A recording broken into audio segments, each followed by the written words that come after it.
What's going on, man? It's your boy Jay Holley, and we are back for another episode of Unfiltered with Jesse Holley, episode 32. Thank you. You're all far too kind. You could have been anywhere in the world, but I am so glad you are here with me. I am Jesse Holley, the sports talk equivalent of Braille. People feel me when I speak. Boy, man, I got to make an announcement, and you guys know how I like to get down. I like to give my encouraging pieces at the top, because let's be honest, most of you aren't going to last to the end anyway. So, because I'm not for everybody, but I am so thankful. I am so hyped. I gotta maintain and keep myself composed. I got a whole show to do, so I can't blow my load. Pause. Blow the load at the beginning of this show. I gotta be able. Now I gotta be able to sustain. Nobody come for a quickie. They came to make love. We're going to make love today in this show. But my message today is a part of my announcement. And it's just keep going. Keep plugging away. When you get into this business, this podcast business, and you're trying to put out great content, and that's what I'm here to do. That's what we're here to do. Everybody that's a part of this team, this Unfiltered With Jesse Holley team, we're trying to put out great content every single week. And there's a lot of components that go into it. And you grind and you honestly, you have to just believe in your quality of work, believe that you're destined to do this, and then let everything else take care of itself. And we got one. We got one, man. We put out a clip the other day. It was an honest clip. It was unfiltered.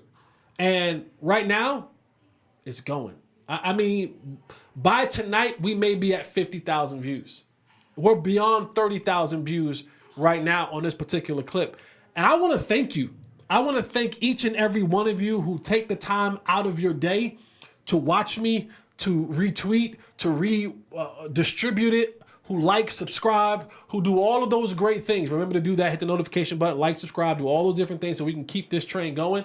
But what a great feeling. What a great feeling knowing that every single time you're just sowing a seed, you're sowing a seed, and then you are able to watch the fruits of your labor flourish. And so I'm extremely thankful. I got the text today, and there's like, and Tay just simply said, we got one. And boy, whatever it is that you guys are working on, keep going at it. Keep going at it, because you've ever seen that meme where it's like the guy, behind the rocks are the diamonds, and you see the guy just chiseling away, and then he gets right to the cusp of it and he gives up. And like right on the other side of just a couple of more hammers, and I know that it's been long and it's been grueling, and your hands are tore to shreds because of you just been grinding, you've been getting it from the mud for so long, and you're just saying, am I ever going to be able to strike gold? Am I ever going to get to that point? Am I ever going to be able to make whatever that goal is a real life thing? And then you quit. Then you walk away. You say, you know what? I'll go do something else. And you just don't quite understand just how close you are to receiving that blessing, to having those that breakthrough, that wall being finally cleared out, and you get a chance to see the diamonds. You get a chance to see the fruits of your labor. That's the great thing about farmers each and every year. They do all that they can, and then they plant these seeds, and then they have to trust the work. They have to trust the work of the soil that they've prepared. They have to trust the work of the fertilizer that they put on it. They have to trust the work of the weather working in their favor. But at a certain point in time, you got to let it do what it do. You have to be able to trust the work that you've put in, that seed is going to produce at harvest. And I want to say thank you, because we planted these seeds each and every week. Every time we come in here, I want to give you my absolute best. I give you my absolute best, and I plant that seed, and I trust my team, and I trust that I'm supposed to be doing this, and then I let the fruits grow. And when they grow, we have a chance to enjoy them. So that's a monumental moment. It may not seem like a lot to you. It means everything to me to know that I had over 30,000 people decide that I was worth listening to, that what I was saying resonated with them enough to watch, to share. So thank you. We got one. I appreciate that. And if you're watching this and you're listening to this, I'm here to tell you, keep going. Keep going.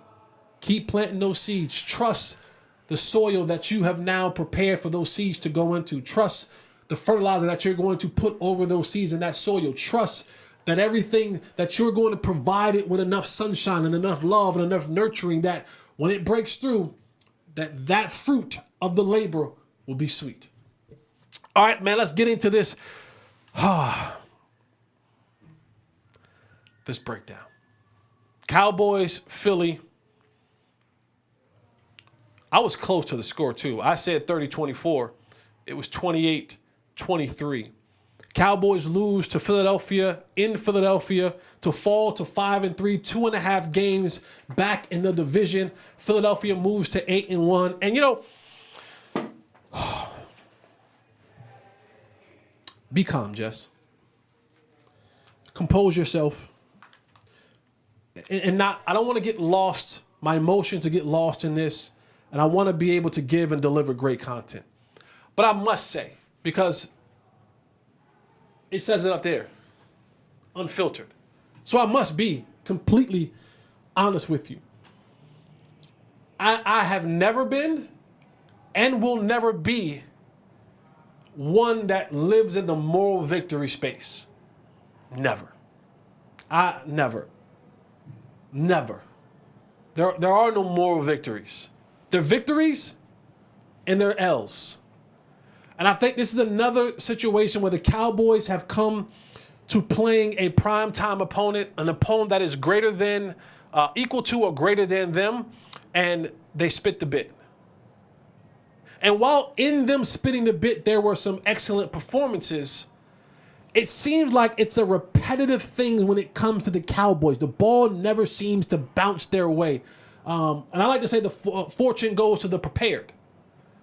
And we watch week in and week out, year in and year out, season in, season out, the Cowboys get into some of these games and all of a sudden it's a bunch of little things that they fail to do and ultimately is the death by 1,000 cuts verdict. In another game, let's be honest, the Cowboys did not meet the expectation of what it takes from one good team to defeat another good team. Yeah, it's easy when you're beating up on the Booty Juice Giants. Yeah, it's easy when you're beating up on the Aaron Rodgers-less Jets. Yeah, it's okay to beat up on the Rams or the Chargers. But there says something about you go up against a team like the Niners and you get dog walked. Now people are going to say, well, this game is closer than the Niners game. It doesn't matter to me. In a game like this where you actually had opportunities to win the football game, you spit the bit. You spit the bit. And I've heard this conversation. I've been a part of this conversation. I've been a part of this team.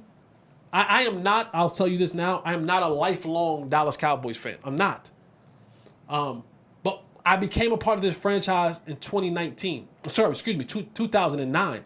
So I've been a part of this franchise from 2009. I've watched it my entire life. But 2009 as a player, and I've covered it. So I've been a player or covering it since 2009.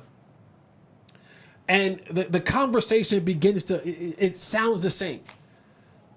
Talented roster, don't meet expectations. Talented this, don't meet expectations. Boy, this is going to be one of those great years, don't meet expectations. And I get it. We have a long rest of the year to go. But boy, we come to these games and we come to face these opponents and we don't show up.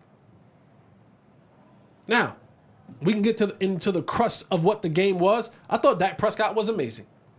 I did. I thought Dak Prescott played a hell of a game. I'm going to go do the research and find what I said this because I know I said it. I said it on this show. I said it on my other shows. I said if the Cowboys were going to win this football game almost to a T, I said Dak Prescott would need to throw the ball about 45 to 50 times. He'll need to have 375 yards, 3 touchdowns, and I gave him an option to have a pick.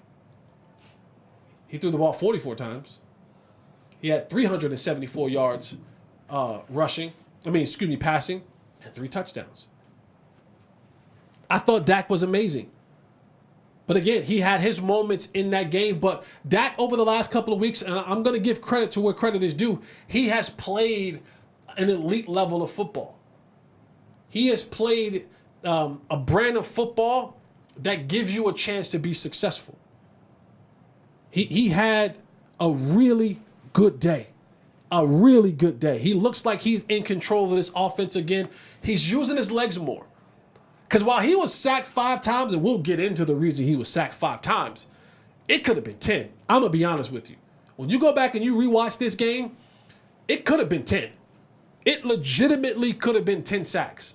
But he has figured out now that I have to be more mobile. I have to use my legs. I have to make things happen. Because his legs are what got him out about 3 or 4 or 5 sacks. It could have got way worse in this game. The chemistry between Dak and CeeDee Lamb has begun to grow. Another career day for CeeDee Lamb. 16 targets, 11 catches, 191 yards. Ain't a little complaint to get you a long way now. CD has found his secret sauce, and he is doing exactly what I thought he was going to be able to do coming into this season. Is to ascend and to rise into that conversation in that category of the elite receivers. He's getting there. The emergence of Jake Ferguson has come along. He's now playing like he's supposed to be out there. And when you have those options, you're able to do more things. I get it. This Brandon Cooks experiment is failing. Let's keep it a buck. I told you guys a couple of weeks ago. Brandon Cooks, wherever he went, was a walking 1,000-yard receiver. When you go back and you look at the way he was doing it, a lot of vertical routes. Almost primarily vertical routes. He was getting the long attempts. He was getting the vertical attempts down the football field. Brandon Cooks in that speed is a one-trick pony. And it's no disrespect to Brandon Cooks. But we brought in a one-trick pony and refuse to use the tricks that he's good at. We brought in a quarter mile horse, right? We brought in one of those that's supposed to run and be speedy, and we don't use it. We are setting him up in a space where what he's good at, we're not doing. And so no fault to Brandon Cooks, but here's a guy you play in a game that plays over 75% of the snaps. 1 catch for 7 yards. That goes on the scheme. That goes on the scheme. You got to be able to use this one-trick pony to do what the pony does. He's not a guy he's not Amari Cooper. He's not going to run and give you all these fantastic routes and all that kind of stuff. Nah. And now I'm coming to realize, let's just be honest, ladies and gentlemen, this is Unfiltered with Jesse Holley. When good players in this league begin to get passed around, like, I ain't gonna say why, but when they get passed around, there's a flaw there. Good players in any sport usually teams try to keep them there. When a guy gets passed around, we have to start asking ourselves the question, why? Because he's gotten 1,000 yards everywhere he's been, but at the end of the tenure, they're more willing, and I get it, first round draft picks and stuff like that, but I'm willing to say, okay, I'm giving up a guy who's a perennial 1,000-yard receiver for a first round pick that may go to a position that I'm 50-50 on. There's a gamble. There's a gamble every time you head into the NFL draft. You try to match things up to work out in your favor, but there's a lot of bangs and there's a lot of bust. So why is it a guy that we know is good at this and can produce this, statistically says, why is he passed around so much? Why is nobody making him bay? Why is nobody making him the cinnamon apple of their eye? He's getting passed around like the little chick at the party. You know, if you ever been recruited, you know that you go to the university, they call up a certain, hey, we got the big time recruit coming into town. Why is he getting passed around like that? There's something deeper in that. I don't know what it is, but that's something that we need to keep an eye out on. But he is not producing in a way that you need him to produce as your number 2 receiver. When you're giving a guy that many reps, you need production to go with that. We're 8 games in the season for the Cowboys. He don't have over 25 catches. 8? Your number 2 receiver doesn't have over 25 catches? We heading into week 9. Week 10 actually, but they had to bye. 9 games we're heading into, and your number 2 receiver don't have over 25 catches? Something's wrong. Something's wrong. But Dak had a day. CD had a day. Ferg had a day. There were 2 kind of mouse in the house in this football game. On the defensive side, sorry, Jordan Lewis, you were mouse in the house. You were barbecue chicken. In the first half, whenever this team needed a play, Philadelphia needed a play, they picked on you. They went and said, we found our guy. Number 2. Whoever wants to make a play, line up in the slot. We're going to go against number 2. And they did. Offensively, Terrence Steele. I have to pull these numbers up because you will not believe them if I did not tell you them. Let me give you these numbers. Terrence Steele on the day. Okay? Terrence Steele on the day. Allowed 12 pressures, 7 hurries, 4 sacks. He graded out, if you're in the PFF, he graded out a pass blocking grade of 15. 15. Let me give you more. Let me give you more because you might not believe me. And sometimes you got to hear stuff to really let it resonate with who you are.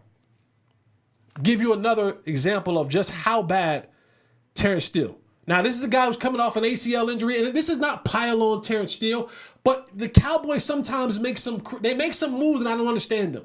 They pay a guy who's injured, and then they come back and they say, well, he's working through some things. Well, if you knew he was working through some things, you failed to give the man help for majority of the football game. They paid Jordan Lewis while he was hurt. They paid Michael Gallup while he was hurt. They paid Terrence Steele while he was hurt.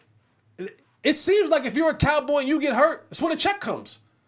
So they're paying all these hurt guys and then asking them to go out there and have monumentous performances. Here's the other stat. Total pressure, this is from my guy Nick Harris. Total pressures allowed by the Cowboys offensive lineman this season. Tyler Smith, who is having a phenomenal year, by the way. Okay? Tyler Smith is your left guard. Stop with the left tackle stuff. Tyler Smith is your left guard now and forever. He's good. He's good in the phone booth. Leave him there. Figure out the left tackle stuff somewhere else. Tyron Smith, your left tackle, is giving up 5 pressures on the season.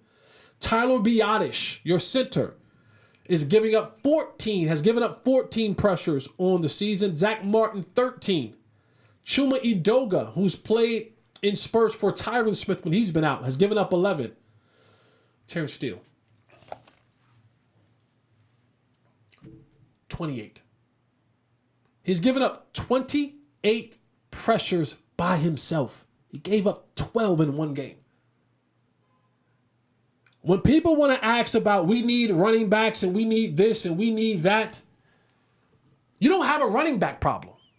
You have a blocking problem. Tyron Smith can't stay in the game. Your center is giving up an immense amount of pressure up the middle. And then your right tackle can't block a blind man. So you start to add all these things together. This is why you have a season low. And while some Cowboy fans may not want to believe it or hear it, money is a political play in the National Football League. The more money you make, the more political power you have. What do I mean? You keep talking about getting another running back in here for Tony Pollard. The running back landscape in the National Football League, they don't want to pay them a bag of chips. Tony Pollard is making $10.1 million. That is the fourth highest paid running back in the National Football League. Fourth. They ain't putting him on the bench. And they ain't splitting many carries with whoever y'all want to bring in. I do agree you should give some more carries to Rico Dowdle. I like Rico. I think he gives you, because y'all want to go back to the Zeke element, I think he gives you the Zeke physicality. But you have to understand, they're not putting the fourth highest paid running back at $10 million. When they don't want to give running backs $3 million, $4 million, he's making 3 times of what they actually want to give running backs in the National Football League. They ain't putting them on the bench. And I don't give a damn who y'all want to sign. They're going to run this dude into the ground, and they're going to tell him, thank you for your services. We appreciate you. Unless you want to take this $3 million next year, or, this 3-year, $12 million deal, and we'll, with the incentives to get up to $15, $16, $17 million, but your per year average is going to be around $3.5 million, like the rest of the running backs in this league, we're done. Antonio will have to go somewhere, and he'll bounce around. He'll go get 3 here and 3 there and 3, but that's just what it is. But you don't have a running back problem. You got a blocking problem. Offensive line is bad. Tyron can't practice, can't play. Tyler Biadasz is nursing the hamstrings, giving up pressures up the middle. Like I said before, Terrence Steele is and I don't want to sound like I'm hammering these dudes, but the facts are the facts. You get 28 pressures in the season. You get 4 sacks in the game. You won't win that way. But when you come down to this game, what I feel in this game, when you go up and you have to play elite caliber teams and have Philadelphia wherever you want to have them at, they're in the tops of the National Football League. Whether they're the best team or the second team, they're in the top 3. And so when you play Super Bowl caliber teams who are legitimately contenders for the Super Bowl, the one thing that you cannot be is undisciplined. And another thing that you cannot be is you cannot have the details not met. And when you pull back the layers of this game, when you peek under the hood, when you look up under the skirt of this game, the details are the things that lost this football game. This game was lost in the third quarter. The Cowboys were up 17-14 at halftime. Come out of the half, the details of the game. Brandon Aubrey had his great season so far. What does he do? Kick the ball out of bounds. Where does Philly get the ball at? 40-yard line. That's 15 yards. That's a first down and a half where now I am 10 yards. I'm 11 yards from flipping the field. So even if I get nothing, I've now flipped the field. See, as a special teams guy, you understand and you know about hitting yardage. That 15 yards is hitting yardage. What happens? 2 yards, 7 yards, 8 yards, boom. Double move on Deron Bland, touchdown. Devontae Smith. They kick the ball to the Cowboys. The Cowboys do nothing with it, punt it away. They get the ball back again. What do? Methodically work their way down the field. Touchdown. Ball game. That is your ball game. That is the ball game right there. The Cowboys scored 6 points in the second half.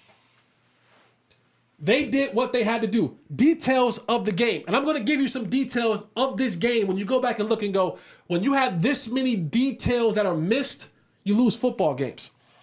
Let's go back to the first half. On their first drive, Philadelphia's first drive, I felt that there should have been a challenge call. Jalen Hurts was down. If you're a Philadelphia fan, gave you a fantastic spot. If you're a Cowboys fan, horrible spot. It should have been 2 yards. A big 2 yards. They give him 1 yard. Cowboys didn't challenge the spot for whatever reason. Philadelphia has an automatic play there. They got 1 yard, 1.5 yards. The tush push, ain't nobody stopping that. Sorry. And don't nobody do it like them. They get a first down, continue that drive. What do? Go down and score. If you challenge that play and it's 4th and 2 and they're backed up a long 2, they're punting that. And anything can happen in that situation. There was at least 7 drops in this football game. Michael Gallup had his share. CeeDee Lamb had his. Ferg had his. Pollard had his. Tolbert had his. I mean, it was you get a drop, you get a drop, you get a drop. Can't have 7 drop passes. Those are drive killers. And some of those passes were to extend the drive. Got a punt. I talked about the kick the ball out of bounds. Schoonmaker. When you go back and you watch the Schoonmaker play and where you can say that, I get it, he was tackled before he actually caught the ball. What you learn as a receiver type player, tight end, receiver, whatever it is, you always learn, you're taught this in receiving the football 101. When you're in crucial situations, 4th down, goal line, games on the line, if the mark to get a first down is 8 yards, I run my route at 9.5. Because I have to make sure that I'm beyond the marker, because if I have to come back to the football and it's a contested catch, I don't want to be in front of my destination.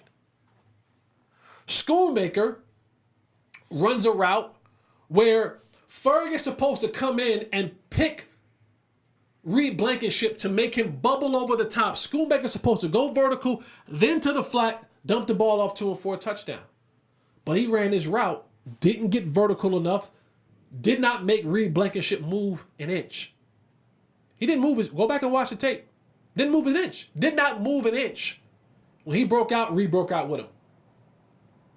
But he broke his route off in front of the goal line. Down. Feel how you feel about the pass interference or whatever. No touchdown. Touchdown off the board. Can't have that. Cannot have a guy, rookie. I get it, you're a rookie, but hey, you've been playing the position for a long time. You cannot do that. Details. 2-point play. Dak's running for the 2-point conversion, using his legs. I like it. I love it. But Dak, come on, dog. Come on. Take the contact. Make sure. Know that you know that you know that you know. But I'm in there. Stepped out of bounds. You can't do that. That is a detailed matter in a game that cost you 2 points. Changes the outcome of the game. Cavante Turpin, when they punted the ball back to the Cowboys, right? Time is of the essence. I thought Mike McCarthy and company, they went a little bit too slow in their approach. They were burning a lot of gas. A lot of time was being ticked off the clock. They weren't moving with enough pace for me. Cavante Turpin, instead of you positioning yourself to call a fair catch and actually receive the ball, clock stops right there when you catch it, the ball hits the ground. And as long as the ball is rolling, the clock is running. You lost 7 seconds in that misplay. Doesn't seem like a lot. They could have used 7 seconds at the end of the game. Play call is different. If I know I got enough time to take a shot down the middle of the field and get tackled, it means a lot. That was another hidden thing that you don't think about. 7 seconds went off the clock when Cavante Turpin did not catch the ball. The delay of game, that's on Dak. Get in the huddle, get the call, break the huddle, get everybody lined up. That's huddle talk. That's huddle talk right there. Hey, let's go, guys. Let's go. Let's get in the huddle, get the play call, get lined up. Ferg don't know what's going on. He's looking around and saying, what is it? What is it? Then he finally gets the call, and now I'm doing silent count because it's a loud stadium. Now my guard is taking a little bit more time because now he has to survey the land to get the motion to the center, delay a game. Chuma Edoga, when you come in as an extra offensive lineman, it is worked every single day in practice. You have to go to the white hat official, the head official.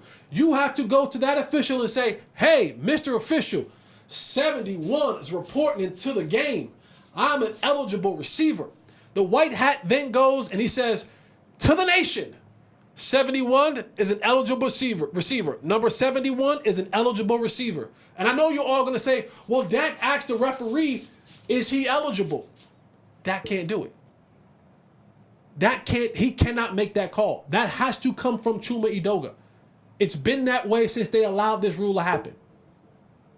And there's no way that Chuma can sit there all day and say, I said it. If you go to the official and you tell him 71's reporting, he is supposed to turn and announce to the world and to the defense, 71 is in the game as an eligible receiver. You didn't do it. You didn't do it. Cost your team. You cost your team in that situation.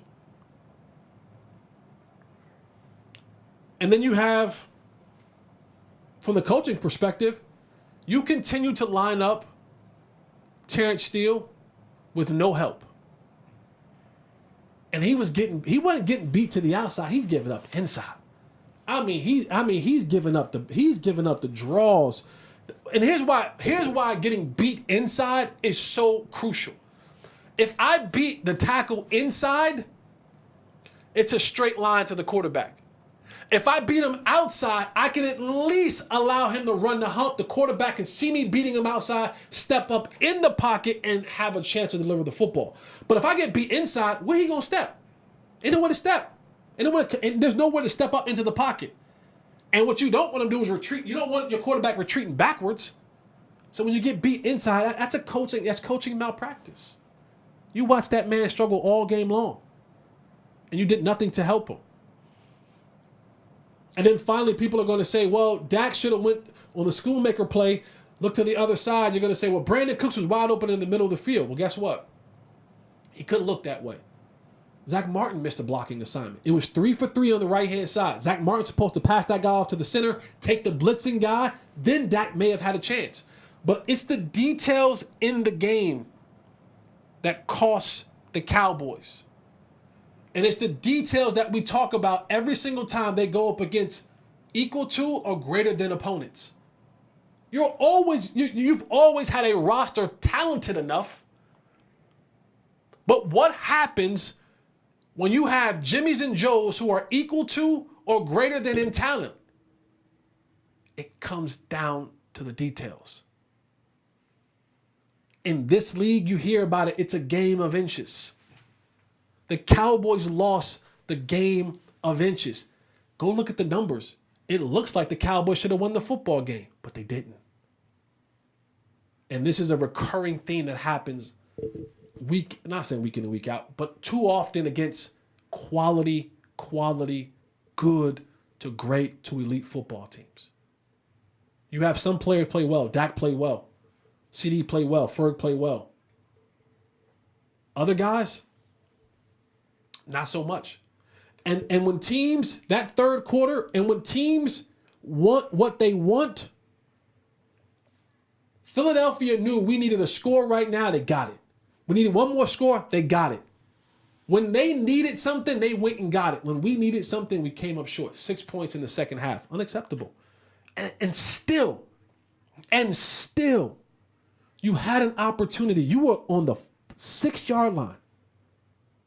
And you just methodically walked yourself back because of penalties, because of sacks, because of lack of attention to detail.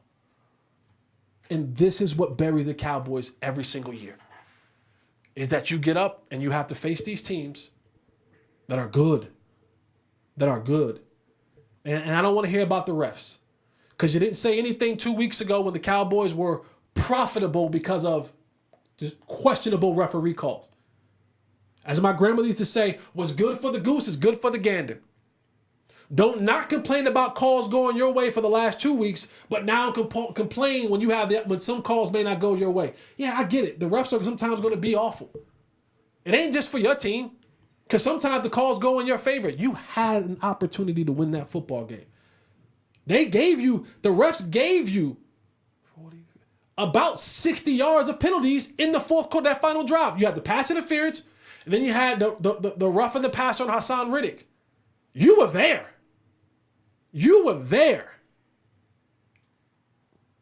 And you couldn't put it through. Cowboys lose 28-23 to the Philadelphia Eagles, put them 2.5 games behind. Now Philadelphia. They got the Giants up next, which should be a win. The Giants are bad. Sad news for Daniel Jones. He's out with an ACL injury. He's done for the year. Tyrod Taylor's hurt, so you're going to be getting Tommy DeVito. Should be a win for the Cowboys. And you get a chance to play this team again at home in the next couple of weeks. But, don't tell me, oh, I feel good about this. We could have won that game. You didn't. And you outplayed them. They didn't play a good game. They didn't play. I'm sure when they go back, I missed one. Details. 3 fumbles. You caused 3 fumbles and didn't get any of them. I missed that one. They're gonna watch tape and go, man, we won this game and we didn't play our best. So if you played damn near at your optimal best with lack of details, and they didn't play their best brand of football, and they still won, what happens if they play their best brand of football?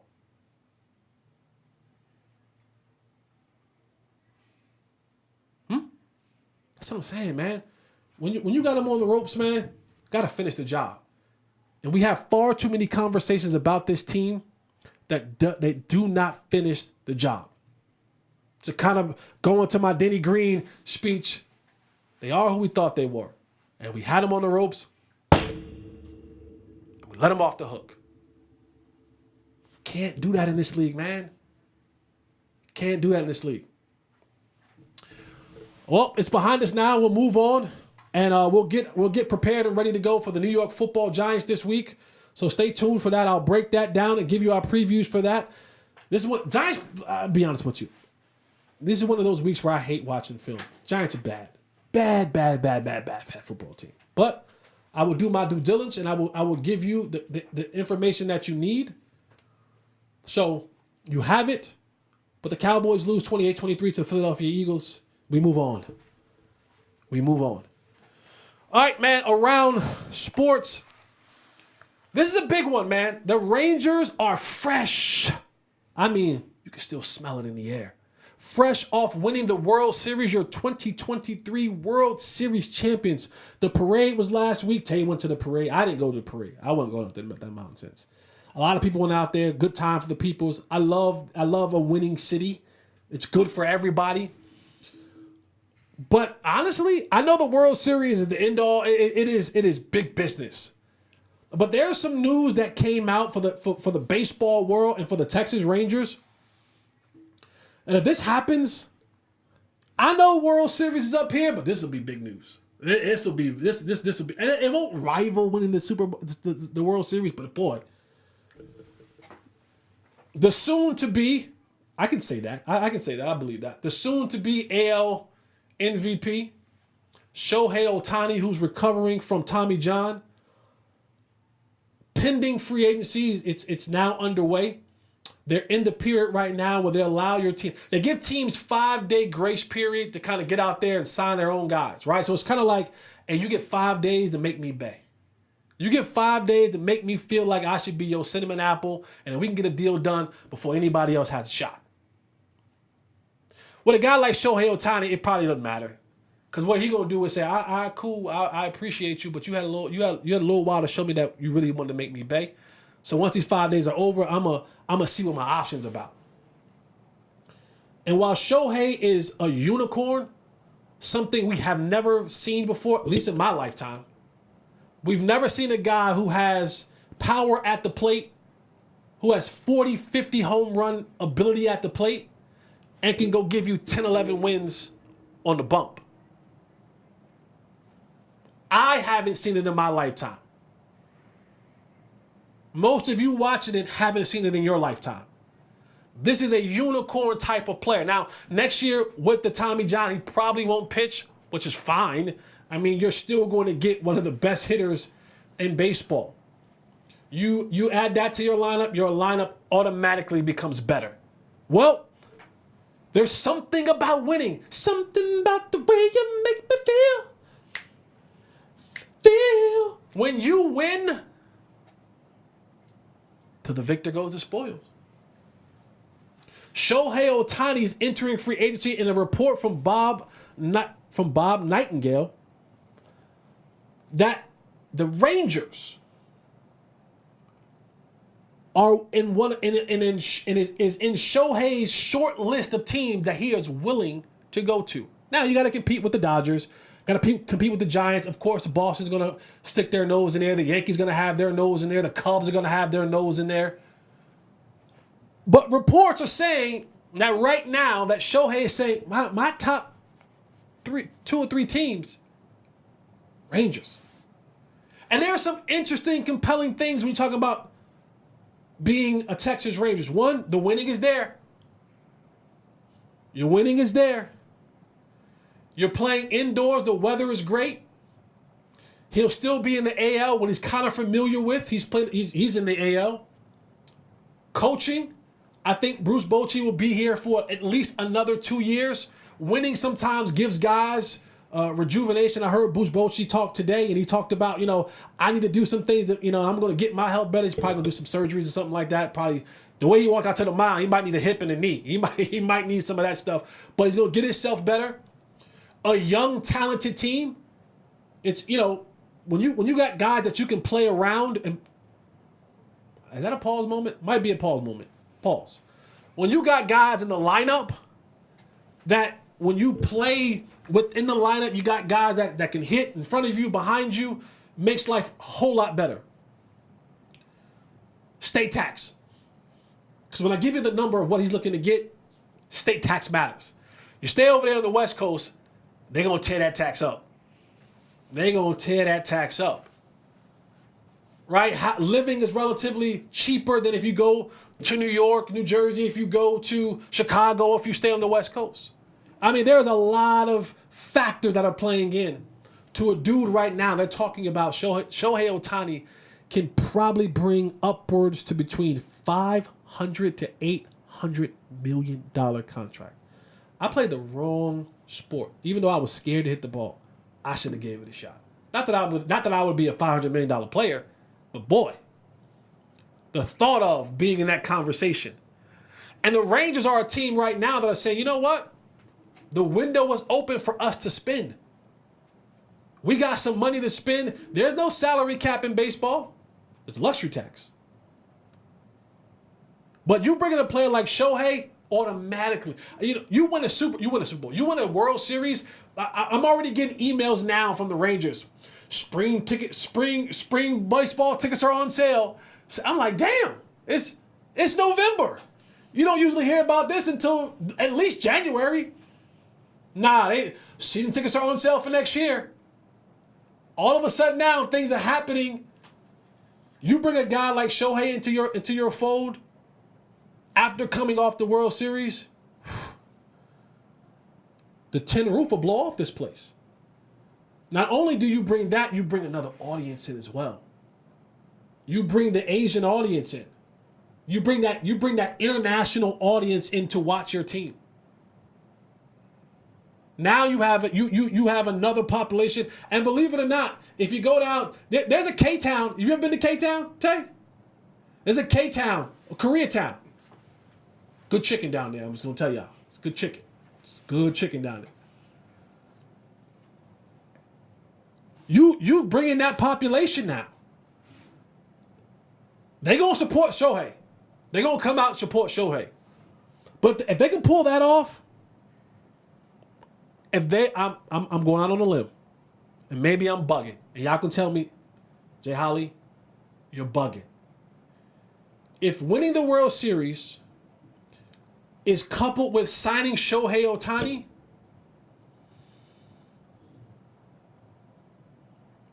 Rangers might be talking to town next year over the Cowboys. Am I bugging? I might be bugging. But winning a World Series and signing Shohei Ohtani, if you put the Cowboys game and the Rangers game on the same day, with Shohei in the fold, don't know who might get more attention that day. Yeah, AT&T holds more people. Don't know who might get more attention that day.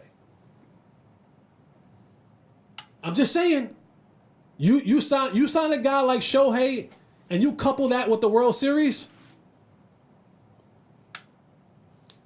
briefly, I don't know if it lasted the entire, but briefly, we get to that August, September thing again, and the Rangers are balling. Cowboys, you in trouble. Maybe I'm bugging. I might be bugging. Definitely the other teams are in trouble.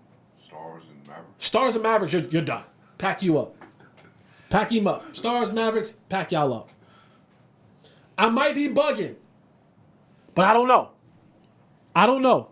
Signing Shohei would definitely, the buzz around here would be crazy. I think for the first, if they figure out a way to sign Shohei, I think Jerry starts sweating. I do. I think Jerry starts sweating because he starts seeing I might be losing the grip of the city's attention. That's how big Shohei is. I'm not bugging. Jesse, you're not bugging. You're not bugging. I'm not tripping. I'm not tripping. I think Shohei's that big of a deal. While I do believe that MLB doesn't market their players good enough, I think Shohei is he is a megastar. He's an international megastar. Damn good baseball player. If you couple winning a World Series with signing Shohei, count your days, Jerry. Count your days. The pressure is now on. You can't talk about you'll have to get out of that mode of play winning. Like you play win. You play you want to win. You play. Because your attendance is always up. The ratings are always there. You sell the hopium to the people like one of the best hopium dealers in the country. They sign Shohei, you're going to have to regroup. All right, man, moving on from there. I got some salutes I want to give. I do. I have some salutes I want to give around the National Football League. Salute to Josh Dobbs. Got to give Josh. The Arizona Cardinals have one win this season. Know what that win was? Against the Cowboys. You know why there was that win? Josh Dobbs. Josh Dobbs smart as hell. Went to Tennessee. What was it? An aerophysicist. I'm sure I'm not saying that right. I went to a public university and a public high school. I'll find it for you right now. Not the smartest person on the planet. Damn sure they're smarter than Josh Dobbs. But you got to give credit. Josh Dobbs comes from one team to get signed to Arizona, is there a month, has to start games. Now, they don't win, but he's competing. Aerospace engineer. Definitely was not on my syllabi. Wasn't on my syllabus. I can tell you that right now. Aerospace engineering. There was a space on my syllabi. It wasn't aerospace. Dude is smart. Goes to Arizona, been there a month. He's been to NASA. He's been to the moon, probably. Maybe. Him and Future. Future said, dress it up and go to NASA. Josh Dobbs said, surely, I'll do it. Goes to Arizona, is there a month, ends up having that team compete. They didn't win many games, but they were competing. Kirk Cousins tears his Achilles, is done for the season. They elevate, who are their backup quarterback? His name is Brandon Powell. Brandon Powell's like, all right, you're up, kid. But as insurance, we're going to trade with Arizona and we're going to bring in Josh Dobbs for insurance. But Powell's going to go out there and play for us. Well, Powell goes out there in the first quarter, gets himself a concussion. Jared Hall. Oh, I'm sorry, Jared Hall. Sorry. Powell's Powell's a receiver. a receiver. Sorry. Jared Hall. Is he from BYU? Did he go to BYU? Maybe, possibly. I could be bugging. I'm not. I'm not bugging. I'm nice. Reminding y'all I'm nice. Fifth round pick out of BYU. Jared Hall, you're up, kid. And then you're down. Concussed in the first quarter. He's out. Josh Dobbs, you're in. Josh Dobbs is on the sideline getting snaps from the center and the offensive line is around because they've never heard his cadence before. They're trying to get synced up with his cadence. Josh Dobbs is like, I don't even know everybody's name. Don't know everybody's name. I just got here. I don't know everybody's name. Who you? Who? Hey, I'm Josh. We're about to go out here and play a football game. What does he do? He gets sacked 2 times, fumbles 2 times. I think he gets a safety. Doesn't stop old Josh.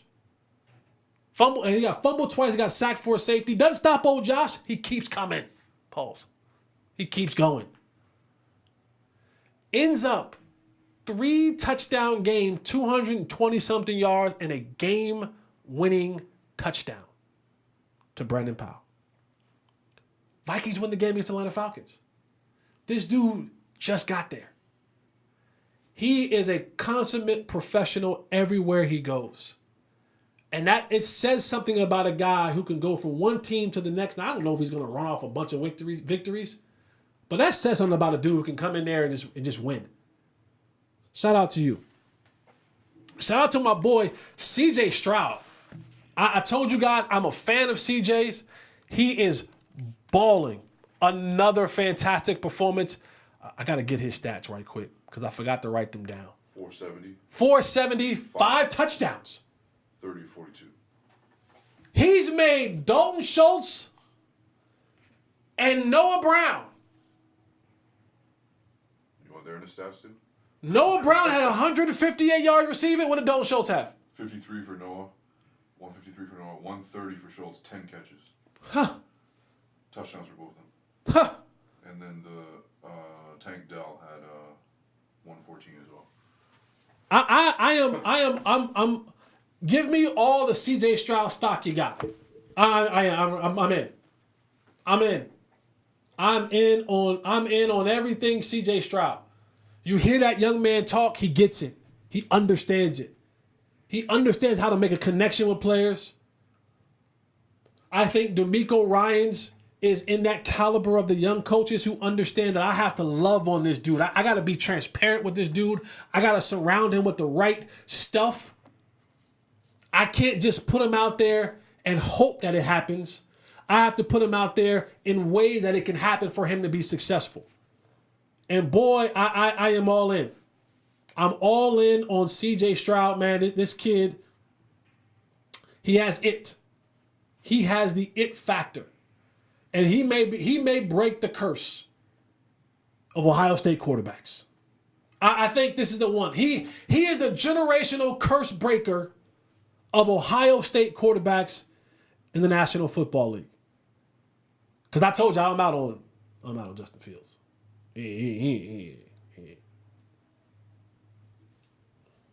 Pack him up. CJ Stroud, my brother, salute to you. Salute to you. He is on a historic run for a rookie. And to right now, most people thought that the Houston Texans probably wouldn't win 4 games all year. They're 4-4 right now. They're 4-4 right now. And they're going to continue to build. Look up what draft picks Houston have this upcoming draft. Because you add some more talent around that kid. Houston, you do not have a problem at quarterback. You got one. They got 8 picks and they have Cleveland's first. Oof. If DeMeco Ryans is worth his weight in salt, you turn those picks, you get some defensive guys because you're a defensive coach, but you surround that kid with some more talent, man. What number is that Cleveland pick? You mean like projected? Yeah. If that Cleveland pick is pretty high, there's some guys out there. I like that Florida State receiver, Kean Johnson, Florida State. I like that kid. That's a good kid. But yeah, CJ Stroud, brother, salute to you. And then my final salute goes to interim head coach Antonio Pierce. After Mark Davis came to his senses and fired the GM and fired Josh McDaniels, who I told you guys is a horrible human being. they gave the job to Antonio Pierce, not just 21st. 21st? Okay. They gave the job to Antonio Pierce as an interim head coach right now with the potential to possibly be in the runnings next year for the head coaching job. I told you guys time and time again before how I felt about Josh McDaniels. He is one that I have not been in favor for. Story comes out by the great Jay Glazer, comes out Sunday. The Raiders had a come to Jesus meeting, okay? And it was an opportunity for the team, captains, whoever, to speak their piece. And they unloaded on Josh McDaniels. Player after player after player. In the cowardly manner that Josh McDaniels moves in, he had Antonio Pierce speak on his behalf. In the speech that Antonio Pierce had talked about, he said, I was a part of that New York Giants team that every week we believed in our game plan so much that it didn't matter who we played, we felt as if we were going to win. We need to restore that feeling back into our program. Well, if you know anything about that team that he was talking about, that team went on to beat the New England Patriots in the Super Bowl. The offensive coordinator of that team, Josh McDaniels. According to Jay Glazer's story, after that riveting speech, because they said that the team was kind of feeling like, okay, you know what? That's right. We can do that. Josh McDaniels then goes to Antonio Pierce and he says in front of people, don't ever talk about the Patriots again. And he said, that's when it all went to crap. And it's another example of just how poor of a leader Josh McDaniels is. Unfortunately, Mark Davis is going to cost you some cash. You're still paying for the whole John Gruden situation. So now you got John Gruden, you got the GM, and you got Josh McDaniels. But you made a good move. Antonio Pierce goes out, plays against his former team, the New York Giants, and put the whooping on him. Got the switch. Go get the switch, and you better not come back with a small one. Get the switch. They beat the brakes off the New York Football Giants. I think it was 30-6. Yeah, 30-6. They beat up on the New York Football Giants. Knocked out Daniel Jones in that game. I don't know what this means for the Raiders, but guess what, Raiders? I can pick you now. Josh McDaniels is out of there. He's a rich man, but he's out of there. Shout out to Antonio Pierce. And this final thing, I'm gonna end with this. And this is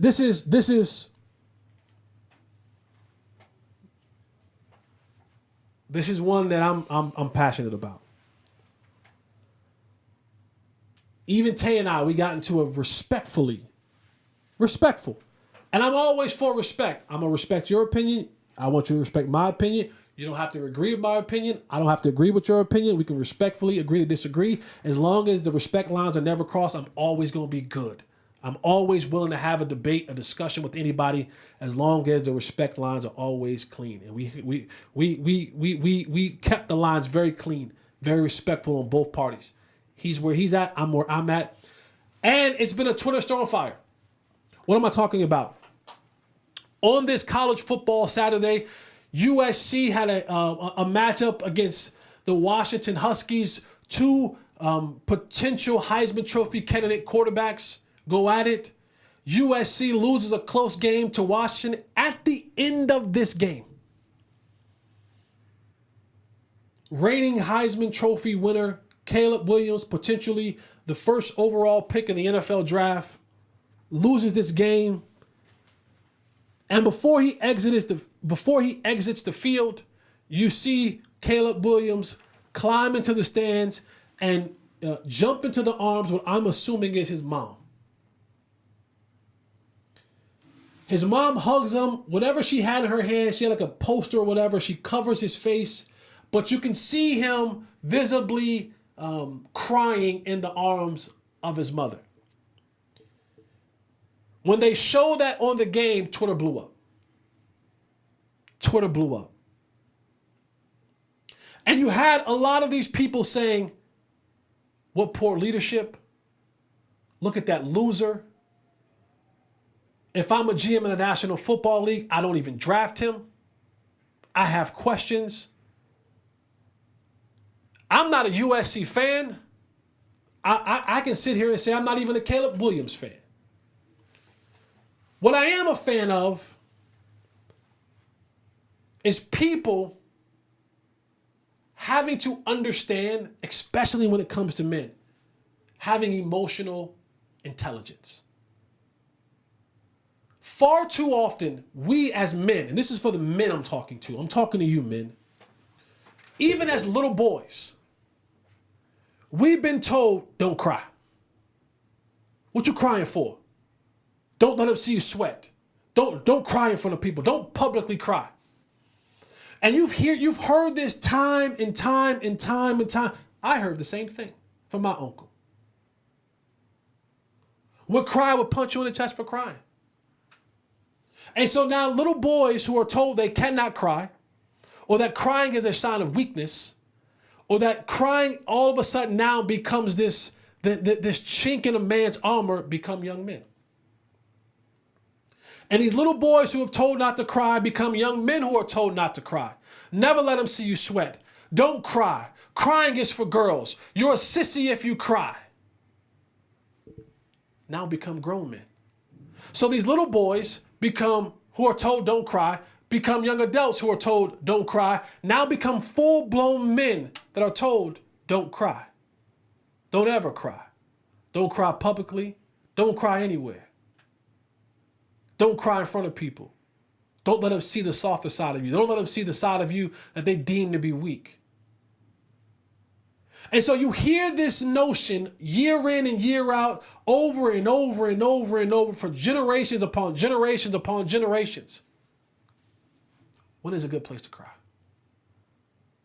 Because now you have this mindset of crying is an emotion that I am not supposed to be a part of. When crying actually comes from the same emotion of laughing. Crying comes from the same emotion of worry, fear, scared. All of these emotions come from the same place. So if telling me that I cannot cry and to hold this crying in or to do it in a private place, you've now created a generation of men who don't show emotion. And now what happens is you have this buildup over the years. And then now that inability to show outwardly emotion becomes anger, becomes violence, becomes hotheads and tempers. And now someone's daughter's being beat on. And I'm not saying that Caleb is a womanizer.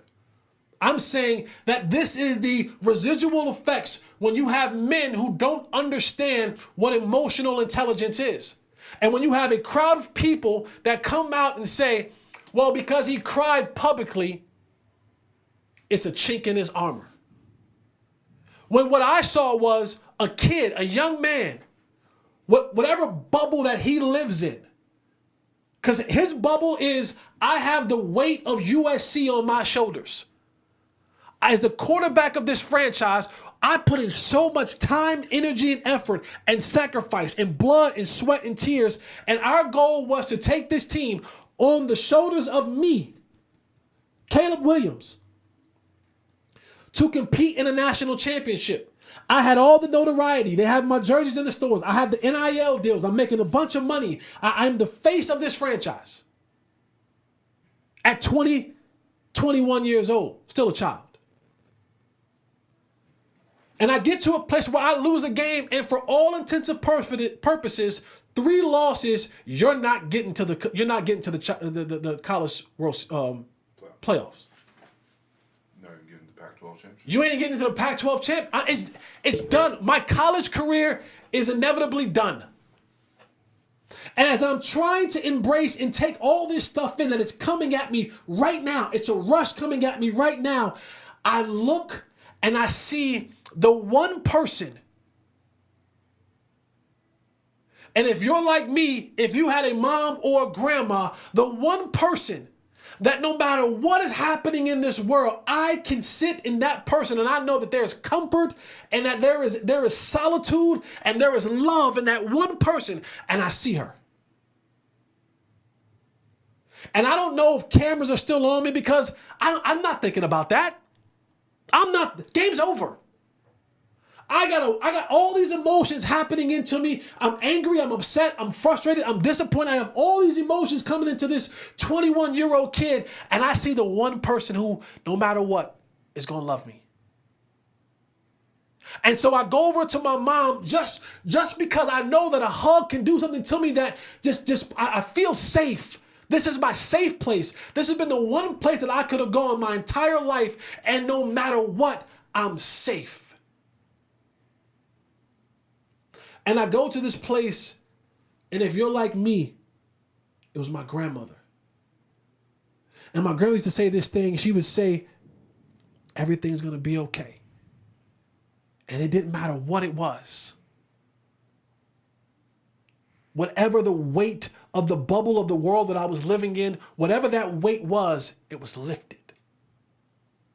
Because the one person who was the safest place for me told me, in an embrace, in a hug, everything's going to be okay. Now, I don't know what his mother said to him, but I know that hug. That hug was a hug of a mother that for years and years and years, from the time that you got a boo-boo on your knee to the time that you lost your first football game to now, has been right there. And it said everything's going to be okay. And when he got in the arms of his mother, it was a safe place. Doesn't matter if it was in the stands. That's my safe place. That's my place where I can be Caleb. Not the Heisman Trophy winner, not the USC quarterback, not the potential number 1 overall pick, Caleb. And the weight of the bubble of the world that I'm living in that moment, is lifted. Now, you can sit there and tell me all you want. If I'm a GM, I'm questioning him, the public display, all of y'all that's saying that, I've been in the locker rooms. I've been around these Goliath of the men that you're talking about. A lot of them cry. A lot of them. And a lot of them run home and wish they could be in the arms of their mama or grandma. So what Caleb did isn't an indictment on Caleb. He didn't lose his skill set because he cried. I saw a kid that looked frustrated because he put in so much work and winning matters to him and losing bothers him. I don't give a damn what the optics are. And I respectfully let anyone have their opinion. But this is wrong with men today. Is that we find ourselves in these places where can I express my emotions? Because if I cannot cry and I don't have the emotional intelligence to know that, you know what? Something is bothering me. Crying is actually healthy. It's an emotion that each and every one of us has been given from God. So if you can laugh, you can cry. And it's okay. We have too much of this this masculinity where men don't cry, and if you a cry, you a punk, and you this and you that. Says who? Says who? I saw Mike Tyson cry in public. Bet you won't call him a punk to his face. So when I see that kid have that emotional moment, it's crazy that we live in a world today, and I get it, social media ain't real. But what's real is there are so many men who are sitting in prisons, who are dead, who are emotionally distant, who don't have a concept of what they are, because you build and you hold all that stuff in and then you break. Because you've never figured out a way to where can I express my emotions. I am here to tell you, men that are watching this, you can cry. Publicly. And it's okay. And I know people are going to say, well, you know, you add crying to him putting F Utah on his fingernails and them laughing at Max Duggan. Okay, cool. hypocritical in that moment, right? The nails, I don't care about that. Like that's, young people do that now, right? That's a thing. The nails and all that kind of stuff, cool. But to say that there's some sort of negative connotation to anybody who cries, especially men, that if they cry publicly, it's a bad thing, you're wrong. And I respectfully disagree with your opinion about it. And if you're a GM or an owner or a team that's looking for a franchise quarterback and a man crying in his mother's arms in a moment where he was looking for a safe place scares you, I almost want to say I guarantee the franchise that you're running is already a bad franchise. And it ain't because of a kid crying, it's because you're the leader, GM, owner, whoever that is.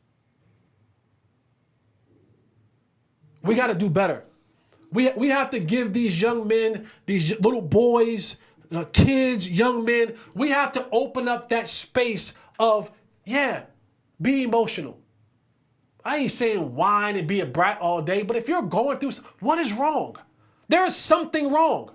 And it's okay to express that through tears. Let's kill the stigma of this negative thing when it comes to males crying. It's healthy. I promise you, if more men cried and more men understood, I'm not saying you had to be emotional, but if more men understood their emotions, it would be better for them to handle. But they keep everything so locked in and so tight, and then you get to a point and then you just break. And that's what's killing a lot of folks, in health-wise and in their temper and actions to others.